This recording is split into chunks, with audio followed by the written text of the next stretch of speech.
You're listening to the Today in Manufacturing podcast. Hi, I'm David Manti, and welcome to a new episode of the Today in Manufacturing podcast. With me today are Jeff Ranke and Anna Wells. We each have about 15 years covering the manufacturing industry. Each week, we take the 5 most popular stories on our websites and discuss the implications they might have on the industry going forward. Before we get started, please make sure to like, share, and subscribe to the podcast. You could also help us out a lot by leaving a positive review on whatever platform you use. Finally, if you want to email the podcast, you could reach any of us at Jeff, Anna, or David at IEN.com with email the podcast in the subject line. Anna, how are you doing this week? Great. How are you? I am doing excellent. As you noted before we started, we do still have plenty of t-shirts to give away, so reach out if you want one, guys. We really appreciate it. So cozy, just in time for the holidays. That's right. You can wear it to the holidays and then describe to every family member what your t-shirt means. Jeff, how are you doing this week? I'm good, David. How are you? I see you've got the coffee going instead of the water today. What's in there? Is that a reflection on maybe some of the challenges that you've encountered over the last 48 hours or so on the home front? Yes. I have had some health-related challenges with the children, which are keeping me up at all night. So we just transferred from gin to coffee, so it's not a smooth transition right now. A little choppy right now. Is that really coffee? It is coffee, yeah. Oh, I figured no. let's jump back on right now. Yeah, all right. Yeah, all right. It's going to be all right, right? I put it in my eyes to get the bags to go away. Jeff, have you given any t-shirts, Today in Manufacturing t-shirts, to family members yet? No, I haven't. Actually, I took one. I took one for my wife. Oh, very She loves good. those. That's good. See, you got to get that logo out there. All right, let's get rolling. Our first story this week, Cadillac culls hundreds of dealers in shift to EVs. For decades, Cadillac was the nation's leading luxury auto brand, but GM's luxury nameplate has watched its U.S. market share erode. The brand is pivoting to EVs and is making some tough decisions to make it happen. Cadillac is overhauling its U.S. dealership network and cutting anyone unwilling to accommodate a rapid shift to electric vehicles. The company wanted each dealer to invest $200,000 to $500,000 in new equipment and employee training for EVs. Cadillac then spent $274 million buying out ones that declined. In 2018, the company had 920 authorized dealers in the U.S. By the end of this year, Anna, they're going to be down to 560. So nearly cut it in half. Is this just another sign of the times as people move away to a sort of direct purchase model? I think in a sense, yeah. I mean, as Andy Zoll points out in the video, there are car makers like Tesla, for example, that have no dealers and they're doing just fine. I think the larger issue here is that you have a subset of dealers that are like flat out refusing to modernize, like to support the strategic objectives of your company.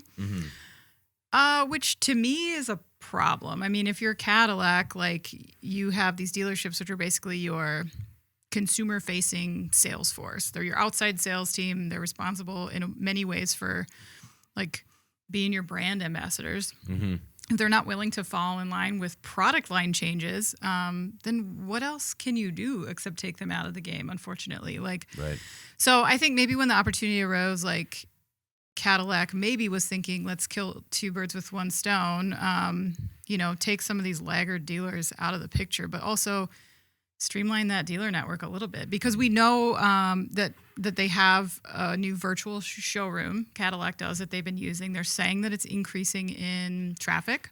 So maybe they're looking at, I don't think that GM or Ford or any of the big 3 are going to go away from a dealer model completely, but I could see them doing more of a hybrid approach, like some of the automakers have talked about, where it's kind of a mix between dealer presence and also online and showrooms and just a mix of all those things.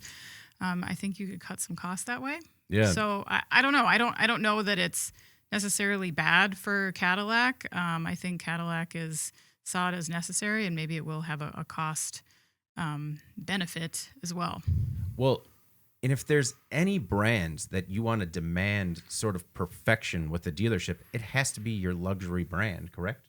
Right. And that Lyric SUV that's set to come out, I believe, next year, is really nice. It's gotten a lot of really good reviews. I think it's sold out already in pre-orders. So, there's a big imperative to like make this work. And if those dealers aren't on board, like I said, I don't know what else they can do. Right.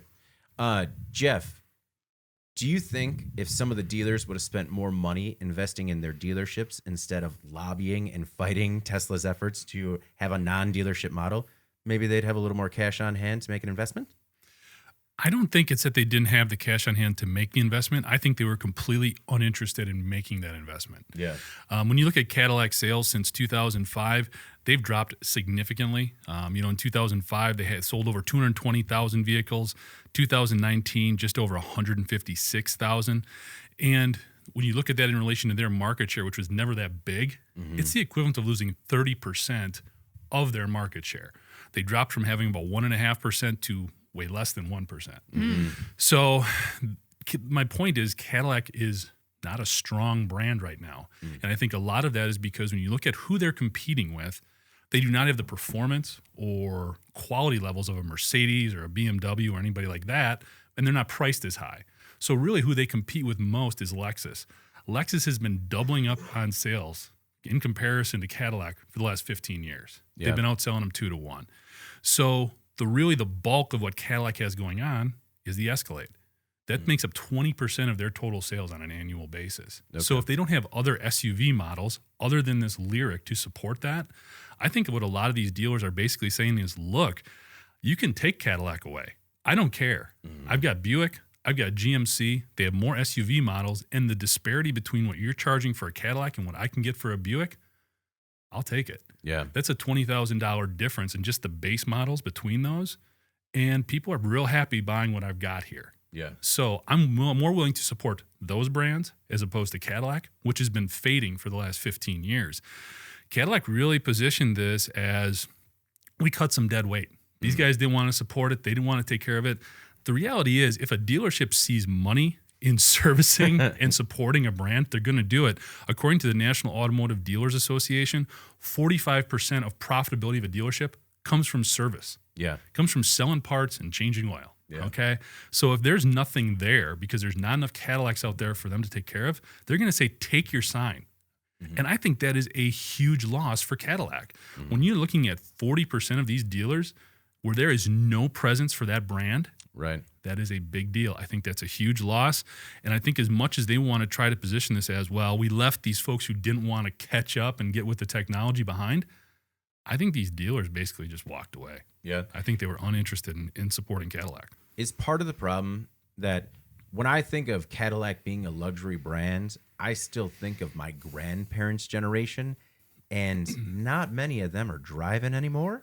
Is that part of the problem? It's the Harley of automotive. Yeah. I think a little bit. I mean, when you look at their sedan sales, okay, their non-SUV sales, wow, they have plummeted. When you looked 15 years ago, the Escalade made up about 12 to 13% of their sales. Now it's 20%. They're actually selling more Escalades now than they did 15 years ago, but overall their sales have dropped tremendously.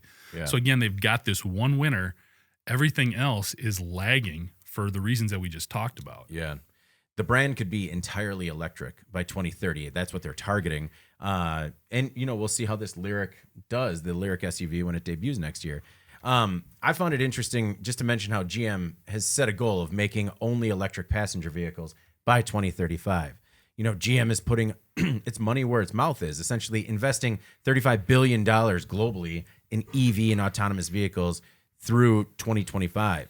There's $2.3 billion to make Ultium batteries in Lordstown with LG. That's going to create 1,100 jobs. $2.3 billion in Tennessee on a second battery plant, 1,300 jobs. $2.2 billion to retool the Detroit Hamtramck factory. Impossible to say. Impossible to say. Now known as Factory Zero. That's another 2,200 jobs. So it's not like GM's asking any dealer to do something that they're not significantly investing in on their own. Well, that's what I think too. And, I know, Jeff, you think it's a tremendous loss for Cadillac, but I mean, how do you work with pushing this product to market with people who don't want to sell it? I mean, that would be a huge cost center for them as well, to try to populate those dealerships with inventory. And I just don't see how that works. So agree to disagree, I guess. I can see your side, but I think one leads to the other. The reason why they don't want to invest is because there's nothing new coming from that brand that makes it that brings value to The them. Lyric, Jeff, have you seen it? It is stunning. That's two. Yeah. If you count that in the Escalade, you need a little more than that, in my opinion. GM's strategy with EVs and autonomous vehicles is working towards this zero crashes, zero emissions, and zero congestion, within this time frame. Is that possible? Or is that too pie in the sky? Yes. Yeah. I don't know. Yeah. I mean, everybody is moving that goalpost a little closer and a little. I feel like faster and faster, like even since we've started this podcast, it's been 41 weeks. And when we first started talking, it seemed like as people were pushing these EV agendas, it was kind of like, all right, Jeff's point is always, we'll see if the market's there for it. Mm-hmm. But it seems like that's all that's going to be available for the market. Again, I'm not that pessimistic. Yeah. I understand that this is their goal. Yeah. Goals change. Goals shift. Mm-hmm. We'll see. Yeah. I'm not. That's it just seems awfully pessimistic sounding. We'll Yeah, see. it sounds I'm not pessimistic. pessimistic, but whatever. Well, I don't. I just don't see these automakers making this huge, dramatic of a shift in less than a decade. Yeah. I don't. I guess that's what kind of gets me too, Anna, is that as we write these up, I look at the dates and I'm like, that's like real soon, guys. Well, I mean, it was funny that like when Trump was sort of, he didn't want to make these changes, right? And a lot of the automakers at the time were like, neither do we. We can't do this. It's too hard. And then when Biden came aboard, then they're like, actually, we can and we will. So, yeah, I know. Like, it's hard to know exactly how it's going to play out. But I think people are also feeling a little bit more the urgency with climate change. There's a lot of pressure internationally. I think that pressure is going to maintain. There's just a lot that the automotive market can do about it. And so until that changes, which it won't for now, Right. then there's going to be a lot of pressure on them to change. Okay. Well, let's move on to our next story. Our next most popular story this week, Dodge to hire chief donut maker. Dodge is looking for a C-level brand ambassador to promote its new marketing strategy, Never Lift. Never Lift is a campaign that Dodge announced earlier this week that focuses on performance cars. The new job is part of a play to revive Dodge's direct connection performance parts business, establishing special dealers to sell them and announcing new products every 3 months for the next 2 years. The company wants someone who embodies the spirit of the founding Dodge brothers, scrappy go-getters who were, quote, never content to follow the trends, in their search for a better, faster, more outrageous way of doing things. The 1-year contract for a chief donut officer includes a Hellcat to drive for a year, a $150,000 salary, and a custom wardrobe. And you don't even need to quit your day job to take this position. Anna, I feel like when we get these promotional, marketing positions, this one's already paid off for itself. Oh, for given the sure. precedent. Yeah. Yeah. I already picture, as soon as this came out, I was just picturing like the marketing team just like sitting in the office. Because like, okay, who are the Dodge brothers? Has anyone ever, were you aware of these? Yeah. Oh, well. Okay. I was not. I wasn't either. And I was picturing them just like Wikipedia, like, hey, you guys, did you know there was 2 dudes? Yeah. Yeah. And they were named Dodge and Dodge. We should do something with that.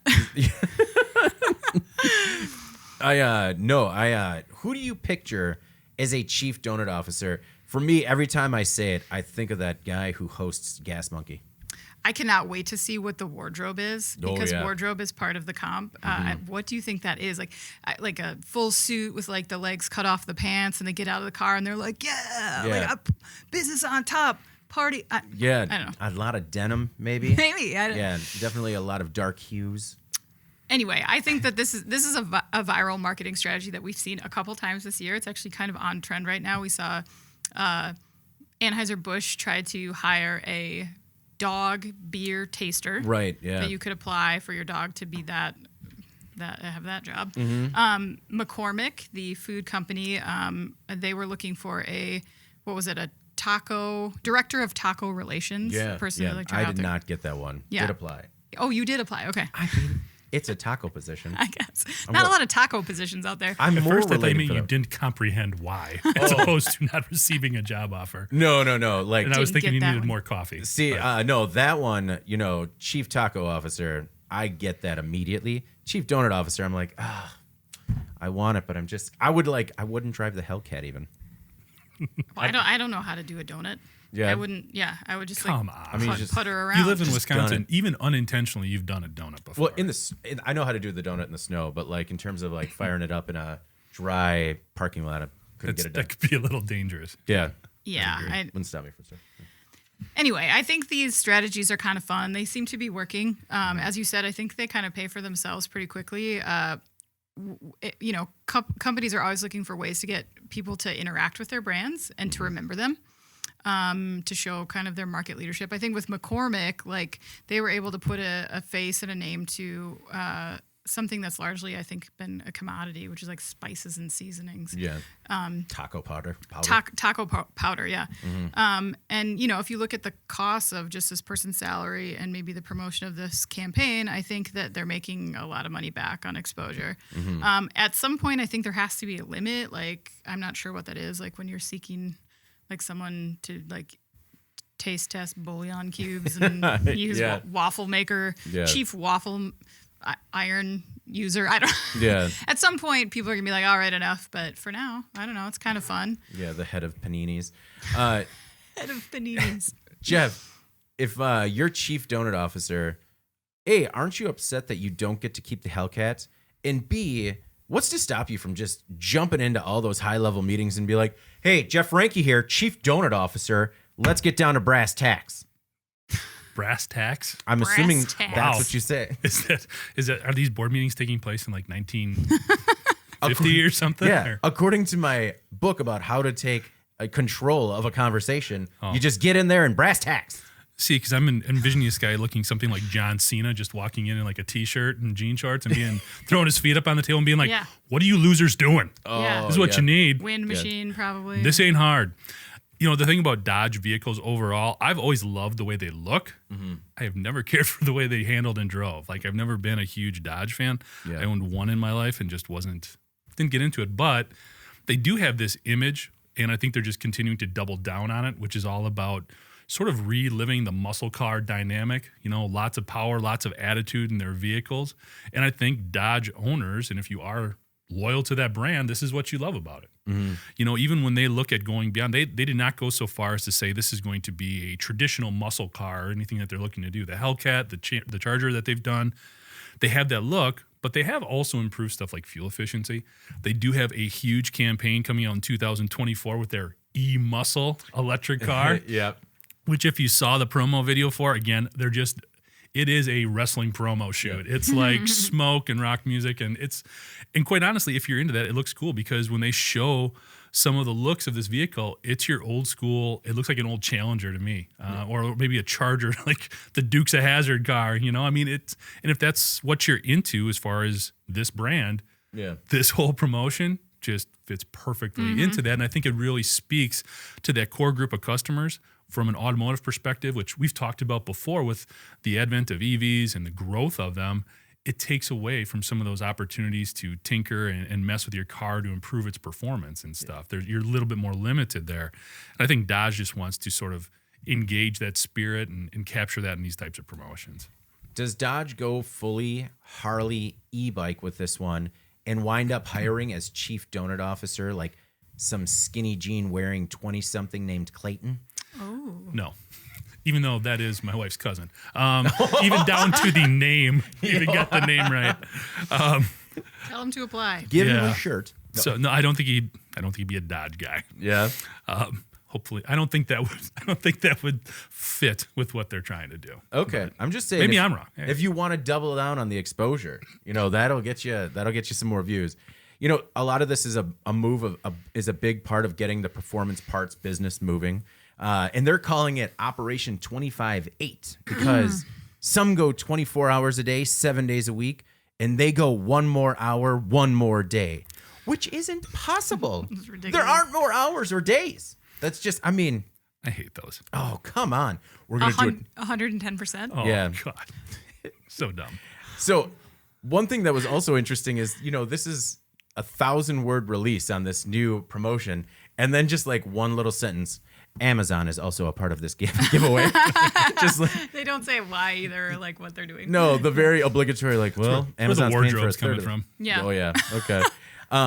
So Dodge is going to provide more details on the Chief Donut Maker program January 12th, 2022. So still time to apply for anyone that's interested. Clayton.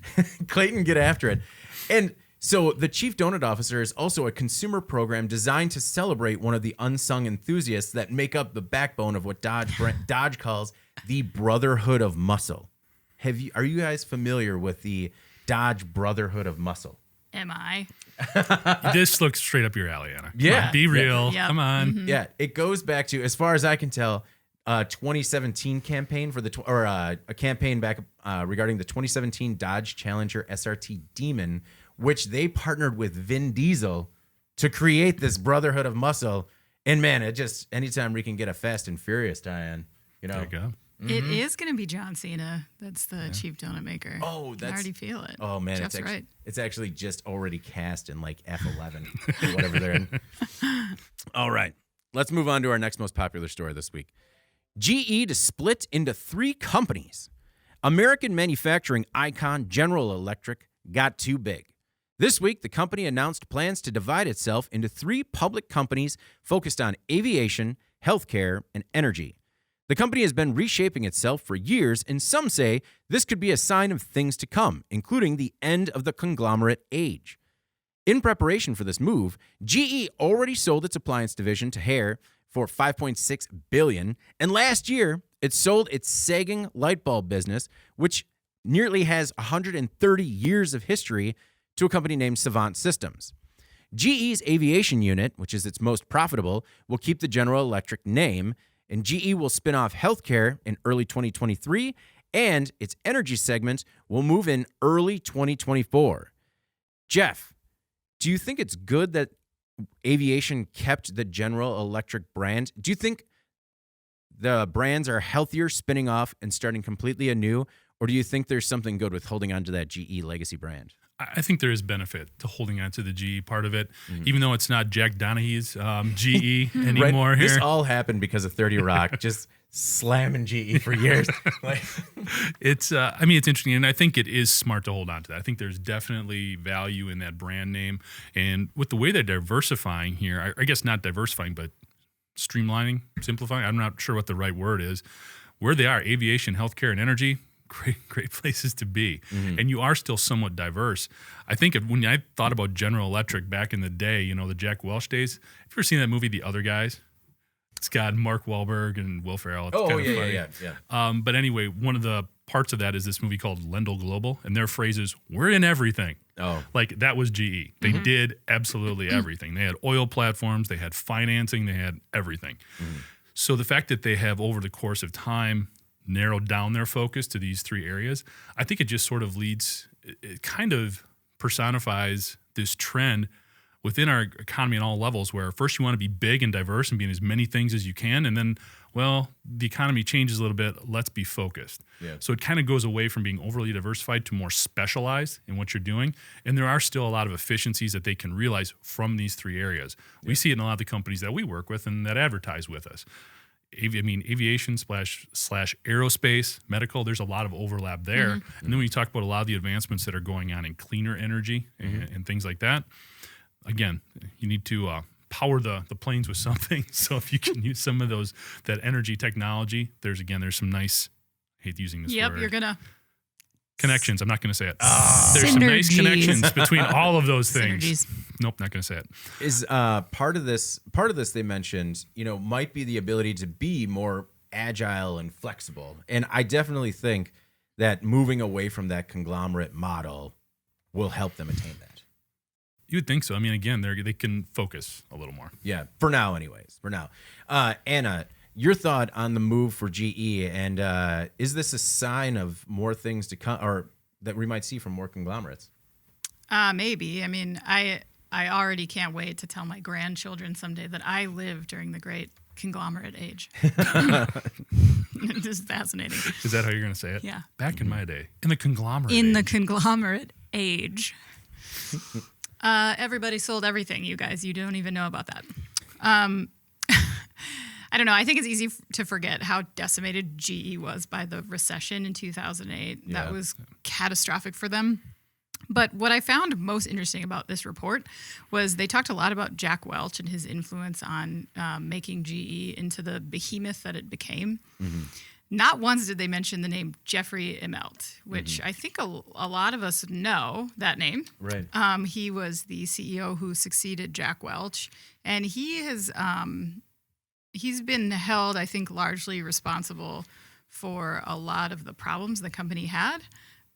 He's been blamed for so many things, but so he was sued, for example, by like employees, investors.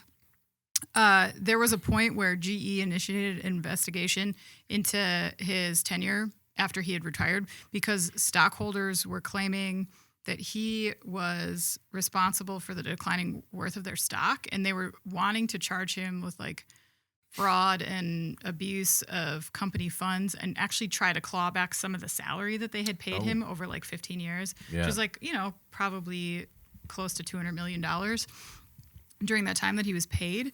Anyway, they didn't find any like actionable misconduct or like anything willful, like bad faith efforts. So that didn't like proceed, but I don't think it changed the narrative of the fact that like at best, like he just did a terrible job. Yeah. I can't imagine that they didn't include that in the company's swan song. Well, I don't think I'd call it a swan song. I thought it was strange that they were not more upfront and specific about some of the challenges that they'd encountered in the last 20 years. Yeah, and why this is happening. Right, why this is happening. Because they just, there was like Jack Welch and his legacy, and here's what he did. And then it was a little bit hard. Then we're fine. Yeah, but now things are going to be great again. We had a rough patch, and now we're going to just divest everything that we've. It just yada yada yada it. I don't know. I just like I read this. I don't know. I think one of the most notable stories about Jeffrey Immelt that I read was one. Shareholder was trying to sue him for, I think, misuse of company funds or something. I don't know. But there was claims in this report that Immelt had routinely, when he would fly in his private jet, he would take an empty one behind him just in case his plane had maintenance problems. What? Wow. That's excessive. That's a baller move. And I was just about to say, not that I'm an apologist for him in any way, but they did start to pile on towards the end. Oh, I agree. Some of it, I mean. I agree. You need a scapegoat. It's like, the toilet overflowed. I'm out. I know. I agree. It's not fair to like peg the collapse of an entire company on one person. That's not true. I mean, the recession was difficult for them. I don't think that like I said, that investigation did not bring to light any sort of like, I don't know, willful misuse of company funds. But it was almost comical because I can remember this. It was like, I don't know how many quarterly board meetings in a row, like this topic came up in terms of going after him. And, people were mad. He was not a popular guy. Well, because their stock dropped like 80% or something during the recession, which I feel like is bad. So anyway, even though the recession like had this catastrophic effect on the company, so did Jeffrey Immelt. And I think like the way it was positioned when that recession hit, like they had made some kind of questionable investments and acquisitions prior to that, and just tanked. So he was involved. I think I don't think we can forget and sweep the legacy of Immelt under the rug. I feel like a lot of this is the natural flow of business where we see all these small companies succeed, grow into these large, these large entities that almost can't be controlled or remain profitable or, suit their many masters. And so they have to be torn into pieces. And so this is just it being torn down again. And I see in the future GE rising again to being a conglomerate again. I just think it's going to happen. It's inevitable. Yeah, it'll be interesting once because they're in these three huge markets. Yeah. If they almost go the same route they did before and they're like, well, this is sort of on the periphery. Yeah, we can grab these guys and we'll do it over here too. Or if they're going to truly stay focused on what they do best. Yeah. I found it interesting that the operational costs of splitting up alone will reach $2 billion. Whoa. Just to get it done. And it's going to lower the company's debt by more than $75 billion by the end of the year. Are there job cuts involved? Do we know? Not, I didn't read anything about job cuts. Yet, yeah. But regarding the other conglomerates, people are wondering if, Emerson, Roper Technologies, which owns a lot of companies that serve various niche markets, or even 3M could be the next to follow. Interesting. So I guess we'll kind of see if that actually happens. All right. Moving on to our next most popular story. Tesla driver killed in fiery crash. A woman was driving a Tesla near Cincinnati when the car went off the side of the road and hit a landscape boulder and 2 trees. The car exploded, and the battery made it difficult to put out the fire, let alone get near the blaze. Local authorities say the batteries keep generating heat and keep reigniting. The National Transportation Safety Board has said the lithium-ion batteries pose safety risks to first responders after crashes. The car was unrecognizable after the crash and the fire. Anna, did you see the photos of the car, of the aftermath? It is just very intense and terrifying. Yeah, unfortunately, high-speed crashes are known to increase the risk of vehicle fires. I think that goes for both gasoline-powered vehicles and electrics.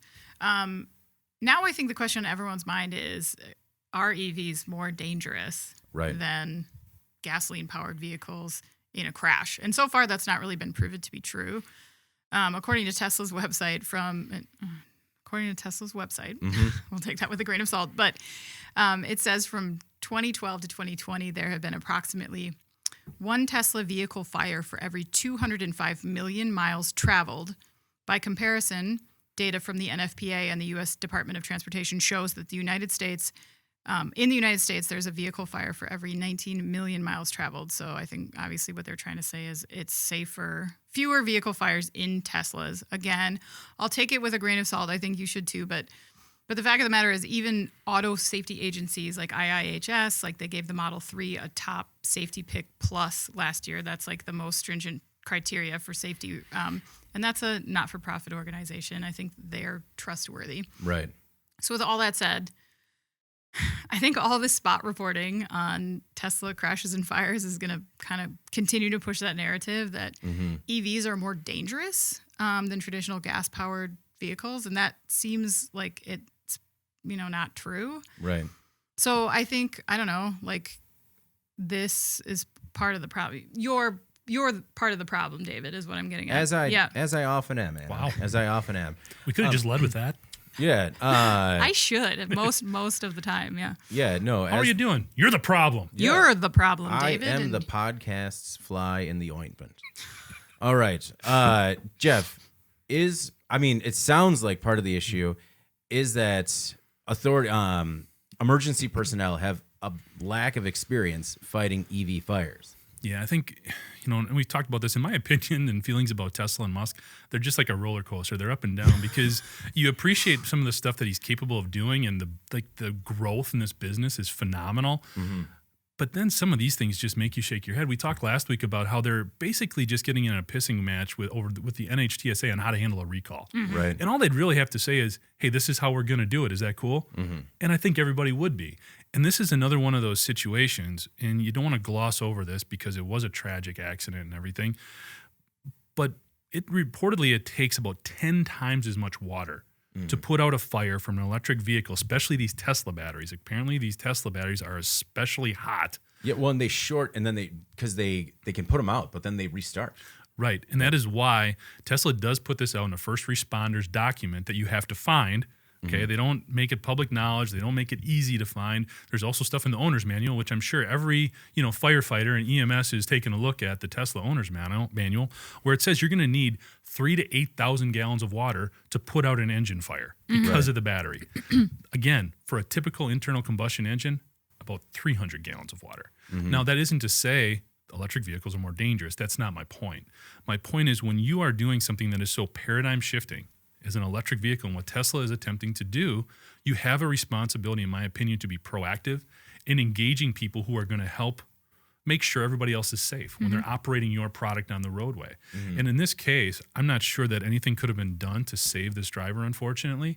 But for the EMS and the folks responding, if they could have known beforehand, hey, we're going to need a lot more water because it's a Tesla, we don't know. And we don't know going forward. And hopefully, as tragic as this situation is, potentially it serves as sort of a benchmark in terms of helping first responders and firefighters know we need to know what type of vehicle it is. So when we get there, we have greater resources to attack the situation. What was the car maker? Was it VW that we were talking about a few weeks ago, where they bring in EMS to train them on putting out? Oh no, it was like a Jaws of Life situation, right?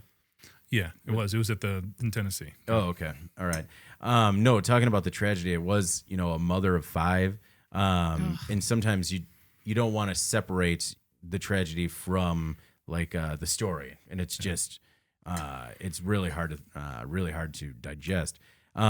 It made me think about, as we're coming into the holidays, just some simple things outside of autopilot and EVs and everything. Just be more careful and attentive while you're driving. And I hear it all the time around the holidays where people talk about like a lot more people on the road these days. You got to make sure that you're extra safe around the holidays. But Thanksgiving is actually just a little bit more dangerous than a regular weekend. And Christmas is actually safer to drive during the holidays. I know that it's kind of a random deal, but so in terms of the most dangerous weekends to actually drive in, it's Memorial Day, Labor Day, July 4th, and then it takes you a little bit to get to like Thanksgiving and Christmas. So even though they're going to throw that fear out there, it's not any more dangerous. It's actually safer. Maybe now, like, because less people are even going to drive this year. I don't know. But yeah, very tragic story, and just, hoping that we can figure out a better way to put out EV fires. Well, deal with this reignition problem. Like that's a big issue. And just being more transparent. I think that's Tesla's biggest issue right now. We've said a million times, sorry to cut you off. No. But they don't have any type of public access. They don't have anybody that you can just get a hold of. And I mean, all you can only do is direct tweet at Musk and try to get a response there. I mean, well, you're not going to like it, but I mean, we talked about tracking cars, and if you're tracking cars a little bit more, and emergency personnel know they're going to an EV fire before they leave, maybe that sort of tracking helps them better prepare for what they have in store. We're going to do this again? Just saying, maybe that's different than what was going on in that other story. You're not going to like this. But the same. All right. Our most popular story this week, oil tanker explodes in Sierra Leone, killing at least 98 people. More than 100 people are dead after an oil tanker exploded near Sierra Leone's capital. Dozens were severely injured, and others were put in harm's way as they tried to collect leaking fuel. The tanker collided with another truck as it was pulling into a gas station. Both drivers exited their vehicles and warned people nearby to vacate the area. And the leaking fuel somehow ignited, and a massive explosion followed. Jeff, did you see the footage of the devastation from this accident?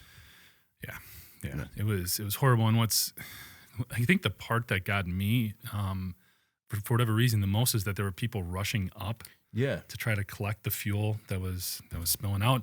And you'd hope that was more of a safety situation, but that's not the impression you got. Like they were trying to get this fuel for their own use, because it's such an impoverished population that's, I don't know.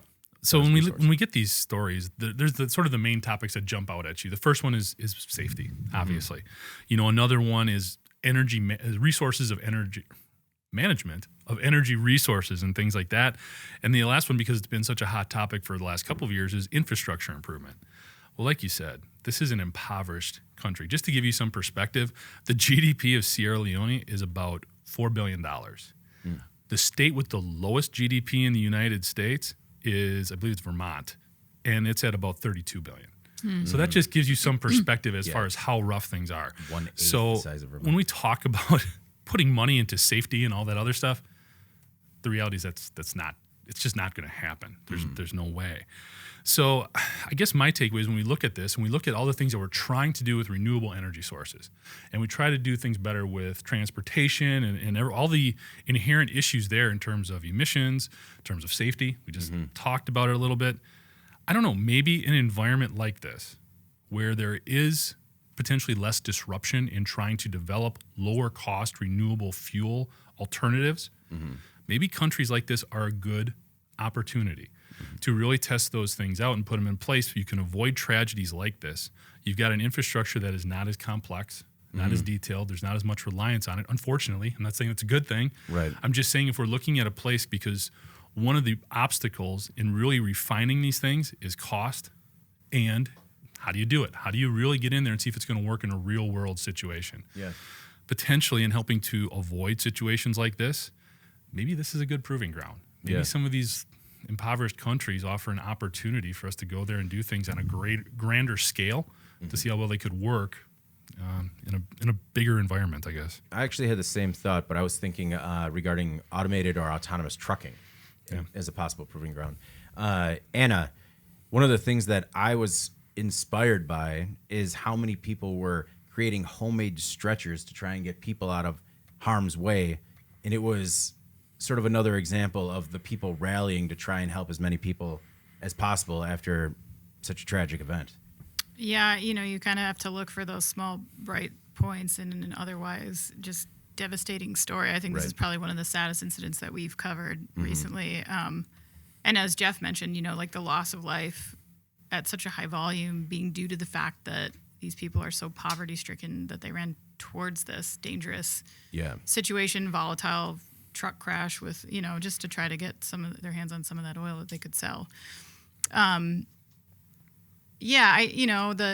proving ground idea is interesting, although Sierra Leone has a lot working against it. They had a very difficult and long-running civil war for I think 15 years. And since then, it's my understanding that there's just still been a lot of corruption present there. Mm-hmm.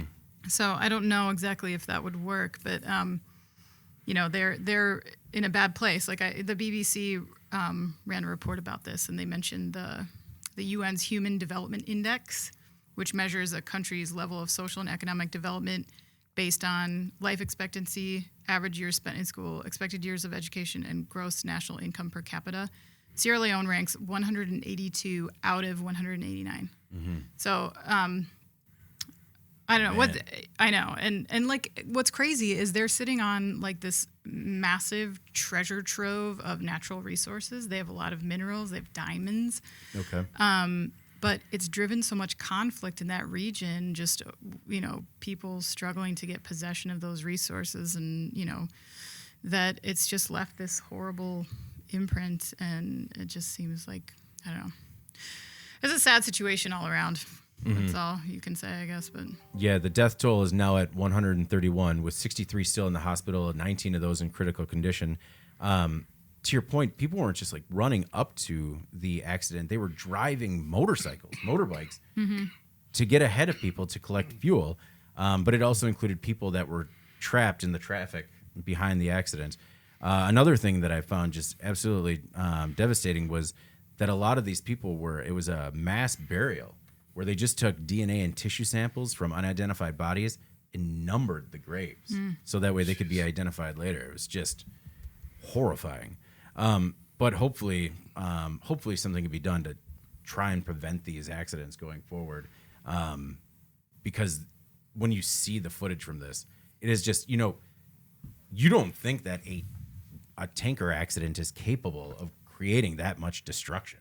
Mm-hmm. It was incredible. And I think, to your point, international exposure, can only help this situation, in my opinion, because it does put some pressure on the government and in that area to try to do something about that.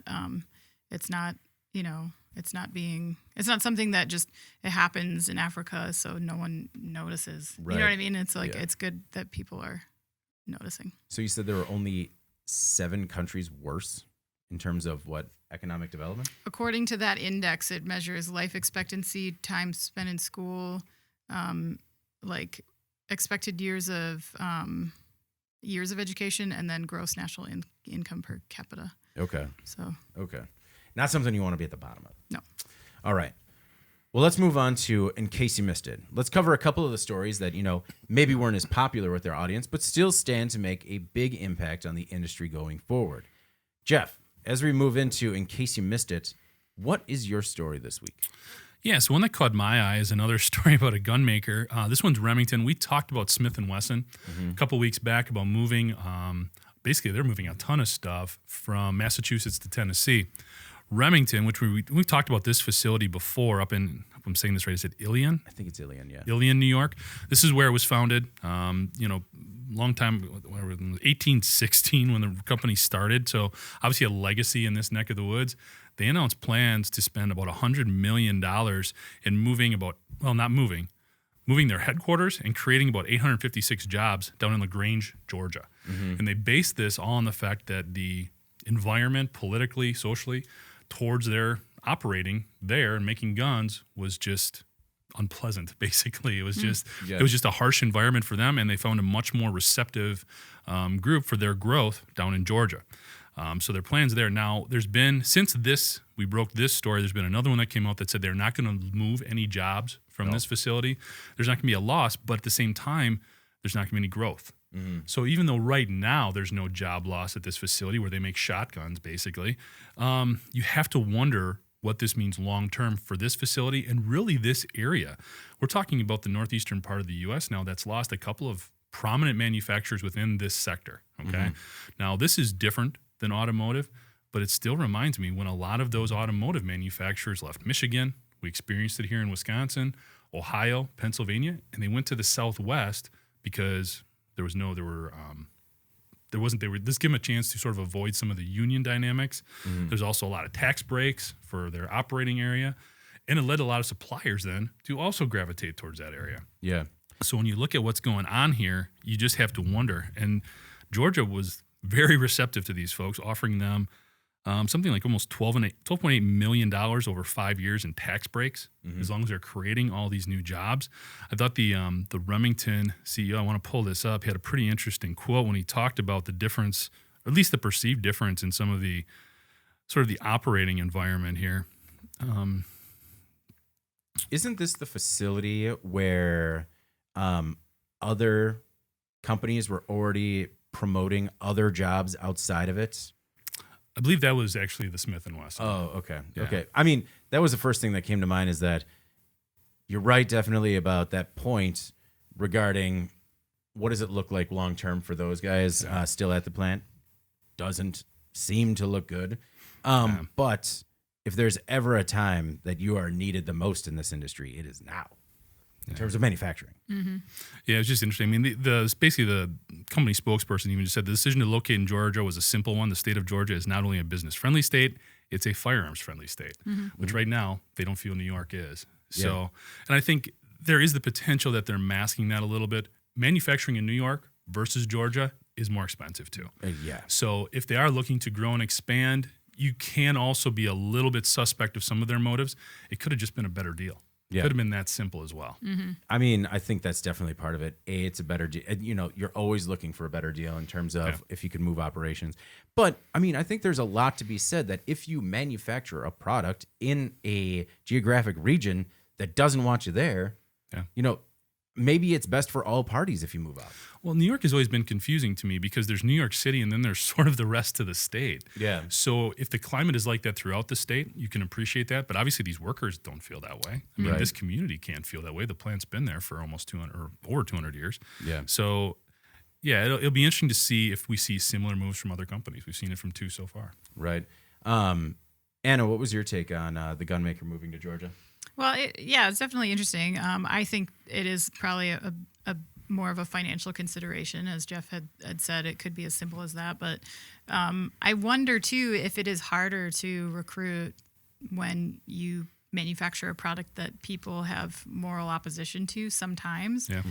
It's not something I ever considered, I guess, but, like, does that prevent you from targeting a broader potential workforce if there's people who say, like, I absolutely will not I think that's a great point. make a gun, you know? Absolutely. No, that is a really interesting point. Like, I mean, what else?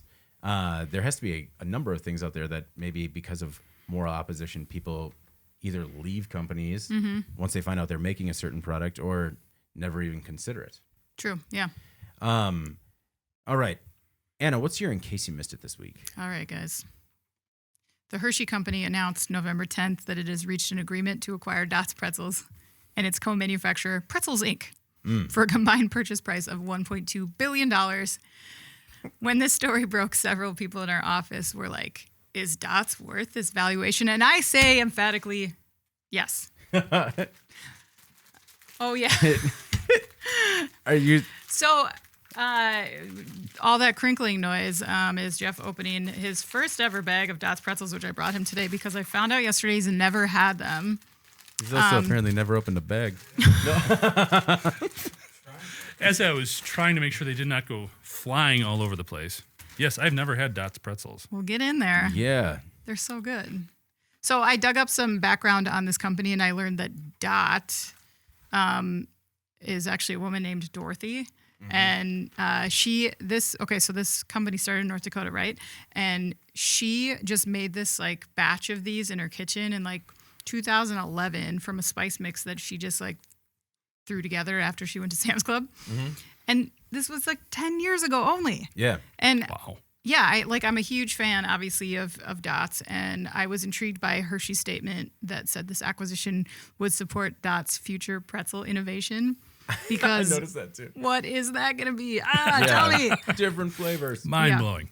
But anyway, so I think like the more interesting story maybe is just that like this Dorothy who did this, like she just like whipped this thing up and went with it. You know, like in a world of giant corporate entities, like I thought it was pretty cool that they like scaled to this level in 10 years only just because of the quality of the product and people liked it. You know, she's really kind of running against like these like food laboratories that their sole job is innovation and stuff.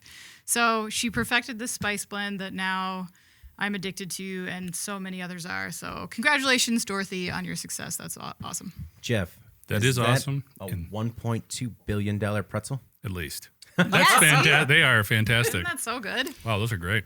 I have to say that the only thing, what I like about Dots Pretzels is that she had a good product and pursued major manufacturing.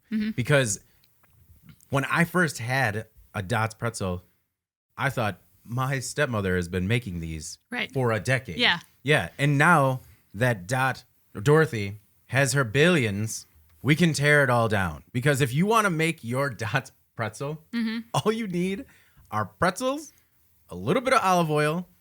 Typically, people use just like a dry ranch mix, but you can use whatever spice you have. You mix that together with garlic powder. Some people use dill weed. And then you bake it. That's all. You bake the flavor on. I mean, I applaud Dots Dusty Pretzels because their flavor is great. But Okay, so my argument would be, so you can spend $5 on all that stuff, or you can like spend half that on just buy them. Oh, I completely understand. They are expensive. You'd still spend $5, but but I would just I would just buy the bag.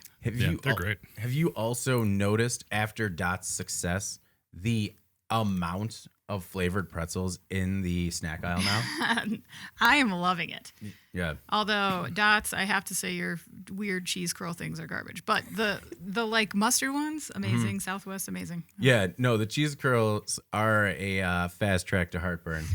But the one thing that I didn't get was that, so when it came to flavored pretzels, I always liked the Snyder's, which has like the Bavarian style pretzel in like a either a cheese or buffalo. I'm salivating talking about it. It could just be I'm craving another Dots pretzel. But Jeff, I mean, you must have noticed as well that there's just, I mean, it's harder and harder to find just a plain pretzel nowadays.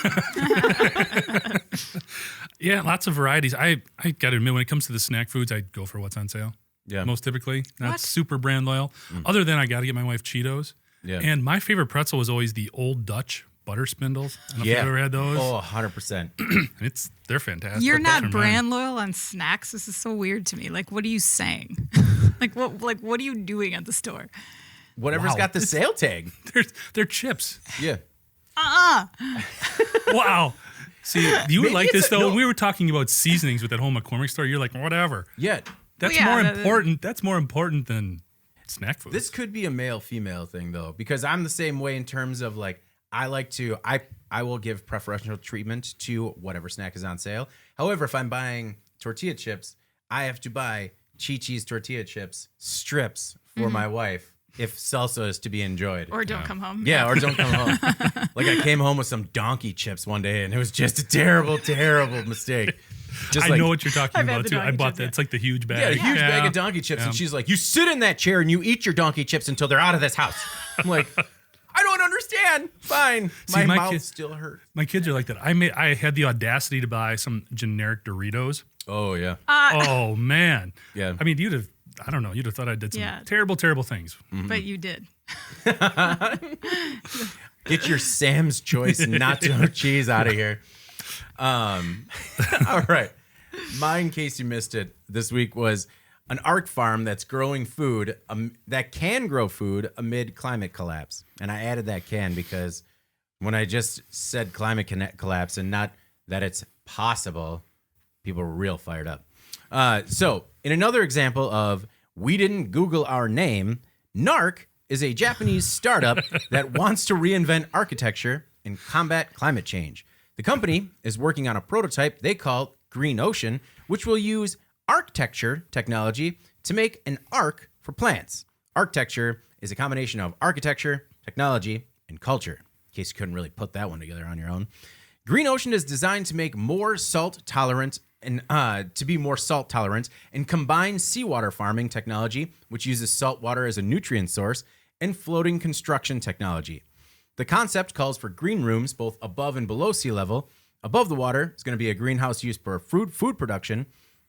A room below the surface is going to be used to grow algae. The project hopes to be on the water as soon as 2022, and I just thought that this was a really interesting concept. A terrible name. Don't name your company N-Ark. I get it. It's a Japanese startup. Probably didn't see all the different translations.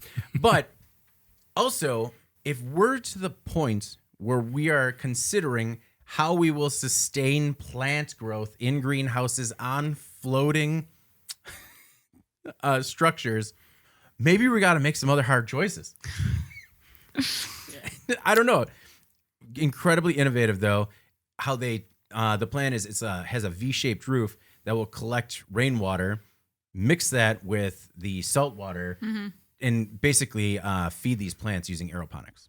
Well, it's cool. And okay, so I just saw this story yesterday about how Heinz is growing tomatoes in a greenhouse that they are using the conditions mimicking a Mars outpost. Mm-hmm. They're calling it their Mars edition prototype ketchup. Oh, cool. For potentially eventually astronauts on Mars, they can't logistically carry all that stuff out to space, so they want them to be able to grow food on site. Mm-hmm. So everyone sees that story and they're like, cool, that's amazing, that's so innovative. But then as soon as you do something similar on Earth, then people are all bent out of shape and offended by this concept that we would ever need this, but we might need this. Yeah. So I don't know. I think it's cool that it's being explored. It's interesting because their partner, Cartavera, is actually already operating a plant in Japan that is growing tomatoes and marketing ketchup, doing the same thing. It's called Pomona Farms. So, and I looked at buying the ketchup, but I'm not willing to pay that shipping. Ah, yeah. Makes sense. Yeah. Jeff, your thought on the N-Ark concept? I think it's cool. Do we have to call it that? Can we call it N-Ark? Green Ocean. Isn't it N-Ark? Yeah. It's N-Ark. N-Ark. I think this thing Yeah. is very cool. And I think what we can take away from this is it's a very elaborate, very complex structure when you look at it all together. Okay. But when you break it down, there's going to be individual parts and pieces and processes of this that we can apply to stuff we do every day. Exactly. Oh, yeah. Yeah. Yeah. Exactly. So I think when you look at it all together, when are we going to need this? I'm not going to debate that, but there is no doubt that there are better ways that we can take from this type of design, experiment, whatever you want to call it, and utilize more efficiently just to make everything better. The other thing I would say in response to some of the feedback you've got, regardless of where you stand on climate change, and I'm not going to get into all that, but cleaner is better. You can't debate that. Right. Cleaner is better, and it's more efficient. It should drive costs down, and it's healthier. Okay. Right. So at a bare minimum, these types of projects offer us that. Right. No, I also, the one thing I was curious about is, if they do this for carnivores, it is going to be a much more grim arc. Be a lot bigger too. Just the algae is sort of innocuous in there. Yeah. All right. Well, let's get moving on to our final thoughts this week. Anna, before we get out of here, Yeah. what's your final thought? I'm excited that you tried the Dots pretzels, Jeff. Those are I'm amazing. excited that there's Thank you more for bringing next them week. in. Yeah. I don't really have a final thought other than now I'm thinking about like food made out of algae, and that's worse. I'm thinking about pretzels. I'm going to go back to pretzels. Get a seaweed crisp. Gross. Yum. How about a popped salmon skin? Ugh. A what? Yeah, That's not something. It is. I get ads for that all the time. Ugh. See, my Gross. daughter loves the seaweed Yeah? stuff. Yeah. Oh, Like at Sam's really? Club. Yeah, she eats it a lot. Like seaweed chips or something? No, it's like seaweed. Like I don't know if it's like. Yeah, no, it's. I don't know if it's like you normally get it in like the Asian grocery store, Yeah. but it is like they're just seaweed chips. Yeah, she's into it. Um, I am not, but she is. So whatever makes her happy. No. right. As long as she's happy. Yeah. Does it need to be a specific brand? We get the ones at Costco. I don't know if that's a brand or not. I know they come in bulk and she eats them. So. Kirkland seaweed chips. And it's a vegetable type product, so we're happy to see Right. it Yeah. going in. Exactly. Jeff, what's your final thought this week? So we've talked about this show before, Forged in Fire. Are you familiar with this show at all, Anna? So this show's been on the History Channel for a long time, basically oversimplifying it. They bring in like 4 guys who are bladesmiths, which means they take raw metal, they make a knife, a sword, whatever. And I'd watched the show before. It's been on for like 5 or 6 years. I've seen it on the History Channel, and I'd watch it, and it was cool at first, and I kind of stopped or whatever. It's recently come onto Netflix. And I find myself watching like 2 or 3 of these episodes at a time, and I'm going, it's basically the same thing every time. It's kind of cool to see guys still pounding stuff out with a hammer and anvil and stuff. But what dawned on me is the coolest part about this show is after each round, you know exactly what the guy who got kicked off the show is going to say. He's going to say, "This was amazing. I completely agree with what the judges said. I met a lot of cool people and I learned a lot." So basically what you've got is after 3 hours of just busting their butts and trying to form this, these guys are happy that they just had the opportunity to do it. It's just cool to see people just enjoying the process and not necessarily even seeing the finished product in some cases. Yeah. And I think it was just kind of cool. There's just other stuff, if you watch sports, you can get disgruntled with athletes and other things too. So this show, if you've seen it before, rewatch it again because it is cool just to see how happy these guys are working this hard to do this type of stuff. And the stuff they make is cool. Yeah. What was the show? Was it like Garbage Wars where they had to go into a junkyard to create things? I always really enjoyed it. Junkyard Wars. Okay. Yeah, and I really enjoyed it. Thank you, Alex, for correcting my stupidity. So Was Jeff, it Garbage Wars in a junkyard? No, it was Junkyard Wars. so Jeff, are you going to be that gracious when we kick you off the podcast? I'll just let everybody know I agree with the judge's decision. I met some great people, and I'll learn a lot and head back and do my own podcast now. Whoa. He lets the plans out there. Non-compete. You signed it. Right? No. Just kicked me off. Wow, she is cold. She butters you up with pretzels and then just right for the heart. Those pretzels are also your parting gift. That's your severance. Yeah, My seasoned parachute. my final thought this week is that, this week brought another daylight savings time as we fell back, and daylight savings time is garbage. That just needs to go away. No argument. Bunch of hot trash.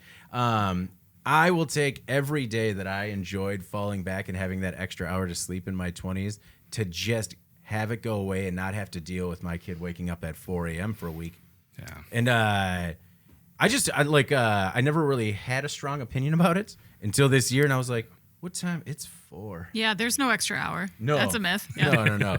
Yeah, all the memes going around about how daylight savings time isn't an extra hour for parents. That is real. And do you guys have any tips as to how to coach your kid back to at least getting up at 5? It is difficult. Blackout curtains. That's all I can. Yeah. I'm in a different place, man. This Yeah. just means they're sleeping till 1 instead of noon. Oh, so okay. I mean, we're in different spots. My goodness. I don't know who we have to lobby to remove daylight savings time because it's an abomination. I got no argument for No, that. no, that's good. I don't really see the need for it anymore either. Yeah, if there were ever a bipartisan issue that like everyone could rally around, Right. just to like show that they're working over there. But the only state that does it is Arizona. What's going on? I don't know. All right. Well, I will start working on the paperwork for the legislation. petition time. That's right.